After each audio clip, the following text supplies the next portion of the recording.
আসসালামু আলাইকুম রহমতুল্লাহ। ইন্নাল হামদালিল্লাহি ওয়াহদা ওয়াসসালাতু ওয়াসসালামু আলা মান লা নাবিয়্যা বা'দা। আম্মা বা'দ।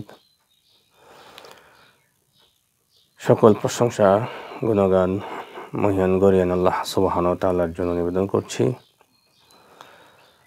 আলহামদুলিল্লাহ।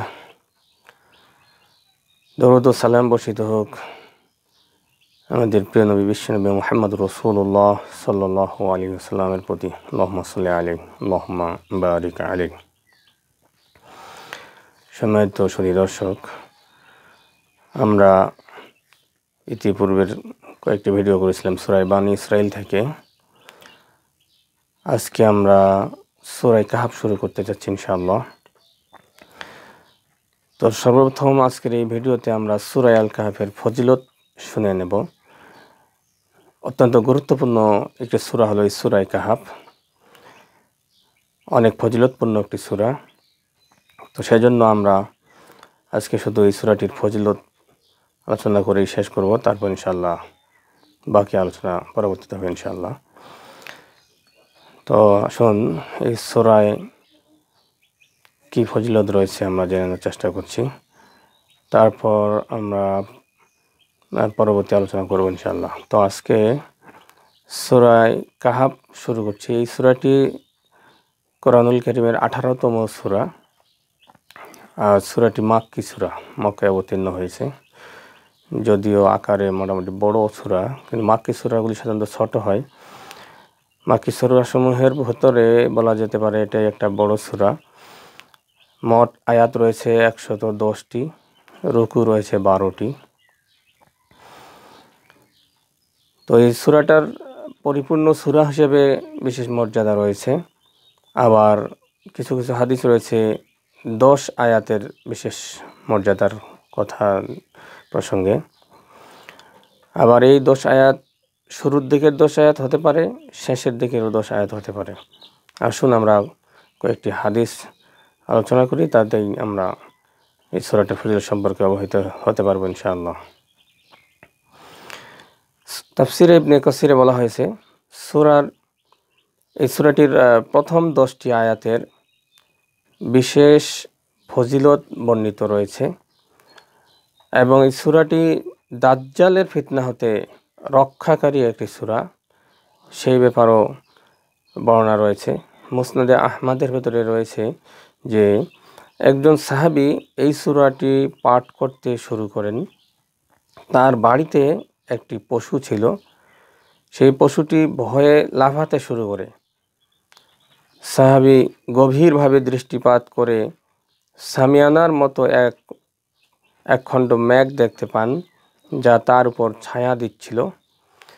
তিনি এই ঘটনা রাসূলুল্লাহ সাল্লাল্লাহু আলাইহি ওয়াসাল্লামের কাছে বর্ণনা করেন। রাসূলুল্লাহ সাল্লাল্লাহু আলাইহি ওয়াসাল্লাম তাকে বললেন, তুমি এটি পাঠ করতে থাকো। এটা হচ্ছে আল্লাহ সুবহানাহু ওয়া তাআলার পক্ষ থেকে ওই সাকিনা যা কুরআন পাঠের সময় অবতীর্ণ হয়ে থাকে। সুবহানাল্লাহ বিহামদিহি। মুসনাদে আহমদের 14 খণ্ডে 281 নম্বর হাদিস। ফাতহুল বারির ভেতরেও রয়েছে 6ষ্ঠ খণ্ডে 719। সহিহ মুসলিমে রয়েছে প্রথম খণ্ডে 548 নম্বর হাদিস। এই সূরা পাঠকারী সাহাবী উনি ছিলেন উসাইদ ইবনে হুজায়র রাদিয়াল্লাহু আনহু, যেমনটি সূরা বাকারার তাফসিরে বর্ণনা করা হয়েছে। মুসনাদ আহমদে আরও একটি বর্ণনায় রয়েছে, রাসূলুল্লাহ সাল্লাল্লাহু আলাইহি ওয়াসাল্লাম বলেছেন, যে ব্যক্তি সূরা কাহফের প্রথম 10টি আয়াত মুখস্থ করবে তাকে দাজ্জালের ফিতনা হতে রক্ষা করা হবে। সুবহানাল্লাহ বিহামদিহি। এটা হলো মুসনাদ আহমদের 5ম খণ্ডের 196 নম্বর হাদিস। আর সহিহ মুসলিম, সুনানে আবু দাউদ এবং নাসাই গ্রন্থসমূহ হাদিসটি লিপিবদ্ধ করা হয়েছে।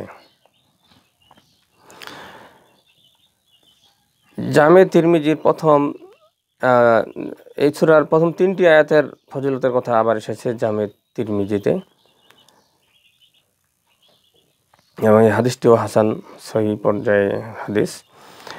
মুস্তাদরাকে হাকিমে মারফুরুফে আবু সাইদ খুদরি রাদিয়াল্লাহু আনহু থেকে বর্ণিত আছে যে ব্যক্তি জুমার দিন সূরা কাহাফ পাঠ করে তার জন্য 2 জুমার মধ্যবর্তী সময় আলোকিত হয়ে থাকে।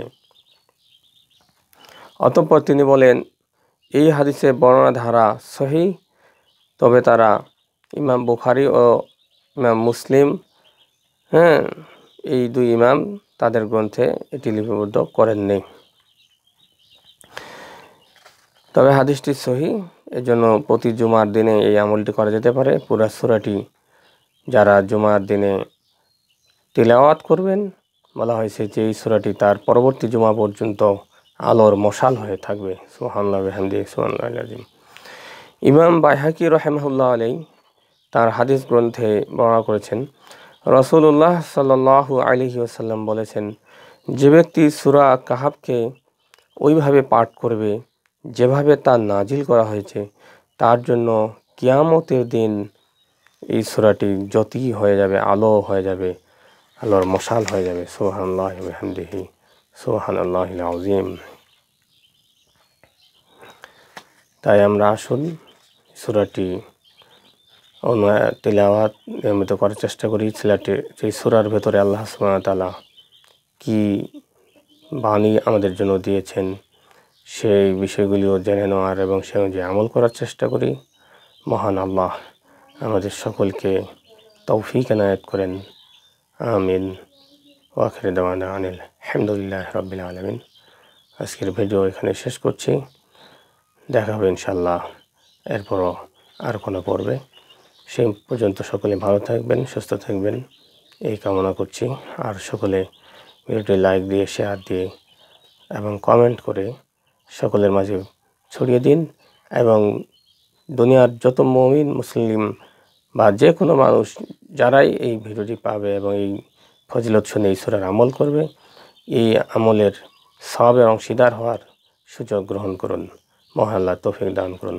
আমিন। আসসালামু আলাইকুম ওয়া রাহমাতুল্লাহ।